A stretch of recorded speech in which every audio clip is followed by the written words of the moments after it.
જય માતાજી મિત્રો, જે બજારમાં મળે કરકરી અને સ્વાદિષ્ટ કળી તેવી જ કળી આપણે ઘરે બનાવીશું। તો કળી બનાવવા માટે એક બાઉલમાં આપણે 1 વાટકો જેટલો ચણાનો લોટ લઈ તેમાં 1 ચમચી કાશ્મીરી મરચું, 1 ચમચી મીઠું, 1 ચમચી હળદર પાવડર, અડધી ચમચી અજમો લઈ તેને જરૂર મુજબ પાણી એડ કરીને સરસ એવો લોટ તૈયાર કરી લઈશું।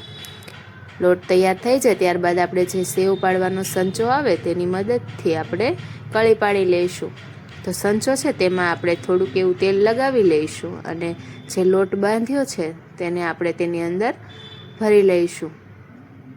લોટ ભરાય છે ત્યાં સુધીમાં આપણે તેલ ગરમ થવા મૂકી દઈએ અને તેલ ગરમ થાય ત્યારબાદ આપણે સંચાની મદદથી જ કળી પાડી દઈશું।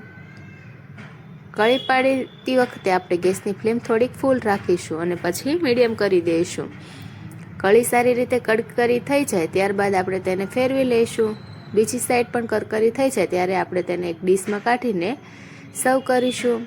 તો બની ગઈ ને એકદમ બજાર જેવી કરકરી કળી ઘરે જ, જેને તમે મહિના સુધી સ્ટોર પણ કરીને રાખી શકો છો। જો તમને મારી ચેનલ ગમી હોય તો લાઈક કરો, શેર કરો અને સબસ્ક્રાઈબ કરો।